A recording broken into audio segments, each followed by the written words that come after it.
Hello everyone, welcome to our channel Isc Steno. We are starting the passage at speed of 80 words per minute. Start.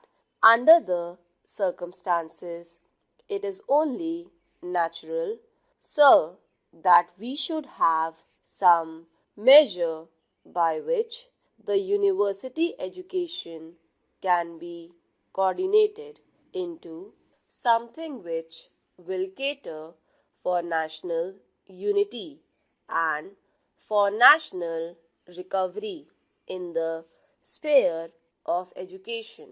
But unfortunately, this bill, with all the fine things that the mover described yesterday, does not attempt to do anything. For instance, it has gone far beyond the terms of reference, if I may say so, of the University Education Commission with regard to the constitution of a University Grants Commission. From the very title, it is obvious that the University Grants Commission will deal with the allocation of funds that will be permitted by Parliament for educational purposes. That is how it is done in other countries. In England, for instance, the British Parliament makes a grant and the University Commission distributes it among the 19 universities. Here, this is not a compulsory measure. This is not an obligatory measure. Now, this is not the way to reorganize education even at the university level. Sir, I quite agree that universities should maintain their autonomy and they should be independent bodies, and their purpose in our society is that of, say, the Supreme Court or the independent judiciary in the sphere of individual rights. They stand for academic freedom. All these things are essential for a university organization, and all these things can be done by better coordination and better control by the central government. But the question is, does this bill, as it has been presented to us, now make any attempt for, or does it even make provision for attempting these things? My humble opinion, sir, is that it does not. To begin with, sir, it has gone far beyond, as I said, the duties imposed on the University Grants Commission by the University Education Commission itself. Secondly, it has failed to understand the reason why there is a fall in the standards of education and the reasons why there should be a coordination of efforts and for determining the standards of teaching and examinations in our universities. Sir, the standards of teaching and examinations can be maintained only by the university itself. It is not legislation that determines the standards of a university. It is not the inspecting bodies that determine the standards of a university.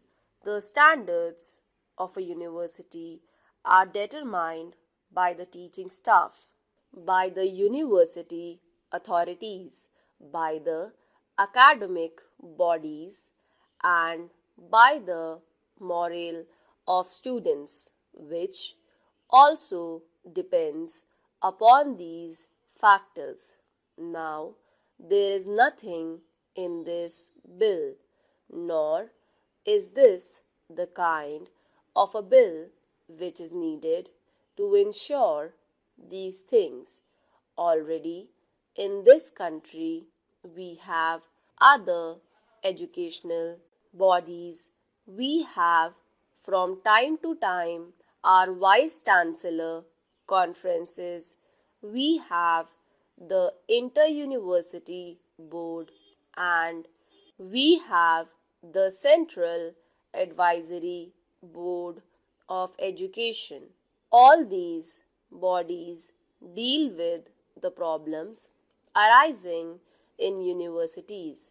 The problems arising out of this amorphous growth without any rule or without any order or without any plan or without any design or without any policy.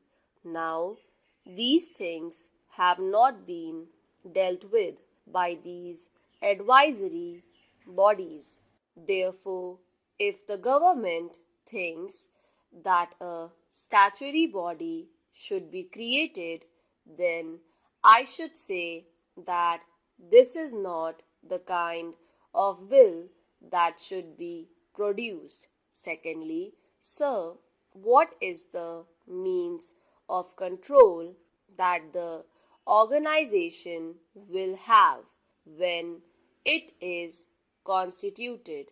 The means of control is finance, and finance that it has is very, very inadequate indeed, as it is evident from the financial memoranda.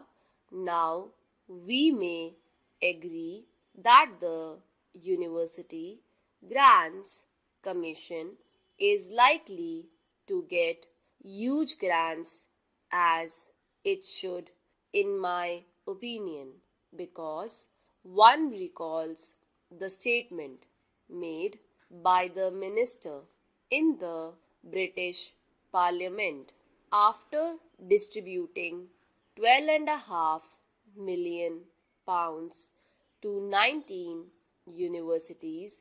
He said, if there is a demand for university education, I will not hesitate to grant more funds. That should be the spirit in which our Parliament should work with regard to the encouragement of university education. Now, there is no obligation on the government to supply funds, nor is there any on the universities to apply for funds. Mr. Chairman, sir, the speakers who have preceded me have given a very grim picture of the economic situation, employment situation, and a very depressive situation of the country. I am glad to know that Shri Vasant Sati was speaking in 1979 in favor of this sort of a bill, and I am very glad that he has again contributed to the debate in a very constructive manner.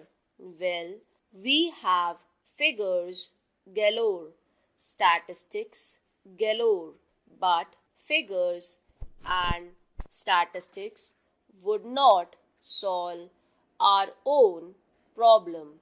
Every year, the figure of 8 million unemployed is added. We are sending rockets into the sky, but we are not spending enough money for the poor and the needy people of this country. We have made serious mistakes in various fields, as has been pointed out by Shri Vasant Sati. Stop.